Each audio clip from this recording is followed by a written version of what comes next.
we've got more people deciding to stand up and basically say no to this nonsense. Now, guys, I'm going to attack this video from let's just say a position that, quite frankly, I used to attack these videos from. Obviously, over time, you kind of figure out what works and what does not work, and I guess we're kind of looking for some of that. Let's just say some of that old, that old juice that kind of got me started here. So, the New York Rangers, basically told the NHL that we're not exactly down with this whole Pride Night thing. Now, let me give you guys some additional context here. Now, guys, in that Ivan Provorov video, I touched on it a little bit, but in this video here, I'm definitely going to be explaining it a little bit more. Last year, after the Stanley Cup playoffs, the NHL seemed to have, let's just say, gotten some of its mojo back, some of that old juice that kind of got it going. The playoffs were very good. They actually brought in some new fans. And it looked like it may have temporarily saved the league because, the NHL has not been doing that great, especially when it comes to ratings, mostly due to the fact that they're not exactly, how do I say, they're not showcased as much as they should be. I remember growing up that at one point in time, you had Tuesday night hockey, you had Monday night hockey, you had Wednesday night hockey, you had Sunday night hockey.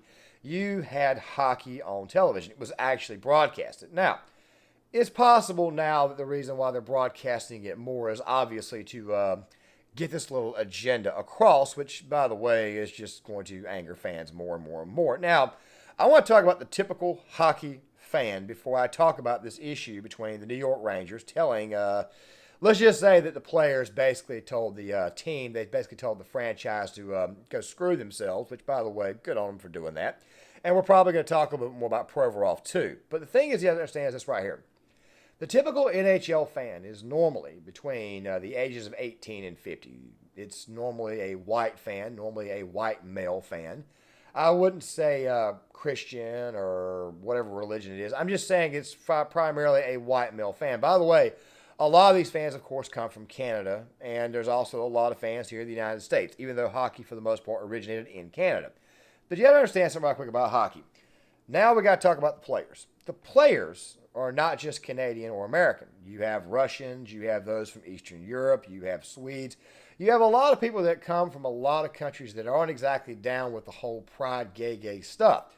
Of course, you saw this with Ivan Provorov. I talked about that in the last video that I did on this topic, where Provorov basically said, this is against my religion, I'm not going to partake in this.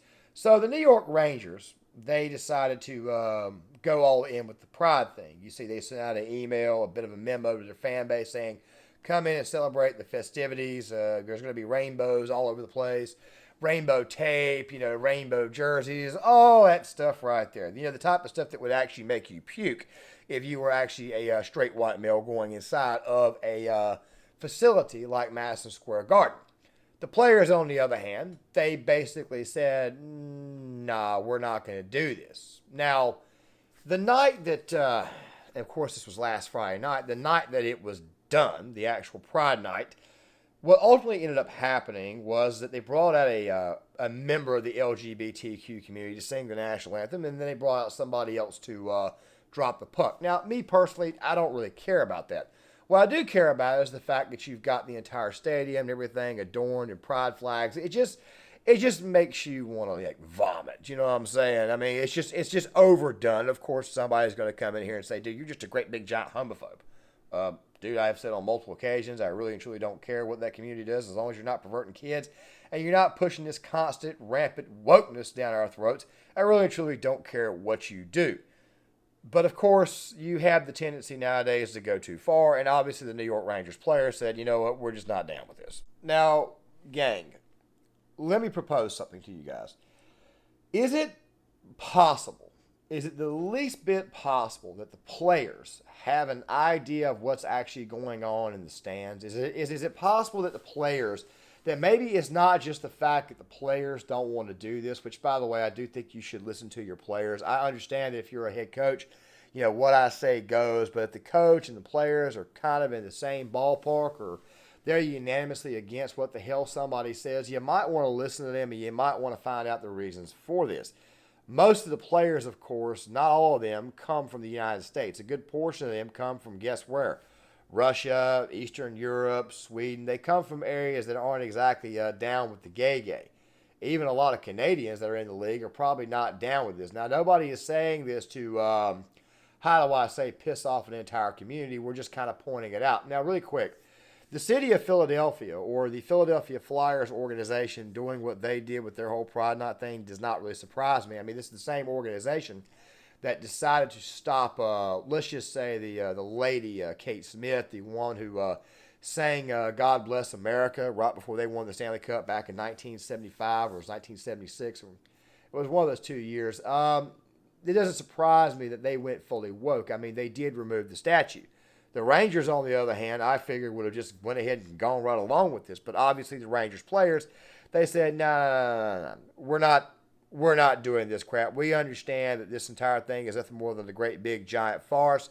It goes too far, and quite frankly, if I didn't already say it before, constantly having rainbow flags and stuff inside the arena, wearing rainbow jerseys is just going to make us want to puke. So kudos to the player. Okay, kudos to the players for stepping up against this type of nonsense. Now, the thing you have to understand is that there's a such thing called the casual fan. The casual fan, more than likely, I would suggest, makes up anywhere between 60% to possibly 75% of your overall base of support that actually comes to the stadium to watch the games. Now, let me throw this out here. That 75% outweighs the 25% of the season ticket holders. And of the 25% of the season ticket holders, I would argue that maybe only 10 to 15% of that 25% at best is even down with the whole pride crap, is even down with the wokeness. You see, what you're doing here is that you're selling out the bigger aspect of your fan base for the very smaller section of your fan base. And as I may have mentioned before, hockey doesn't exactly attract those who are of the LGBTQ persuasion. As I said before, maybe the WNBA and maybe soccer does, but I don't see where the NFL, the NHL, or Major League Baseball actually attract it. NBA maybe, but still, at the same time, though, I don't see where the NHL actually attracts those who are of that persuasion. Hockey is a very, very rough sport. Guys get hit, and this actually can be a very, very exciting sport to watch. I mean, I used to watch it regularly. Hockey, at the same time with this right here, is also a sport where fights break out. That doesn't exactly attract those types that you are pandering to. So why in the hell are you continuing to pander this bull crap? Oh, no, the real reason why it's called ESG, but quite frankly, I just don't want to talk about that because it's too long to explain. So, there you have it, folks. The NHL, once again, pandering to a very, very small section of their base of support, selling out the other 85 to 90% of it. And I think the players are starting to see that. I think the players are starting to notice, and they're finally beginning to stand up to these organizations and their ESG nonsense. Guys, John Claymore here. If you like the content, hit the like button, subscribe, share the video, sign up in the comment section. I want to get you guys' thoughts, and I'll see you guys later.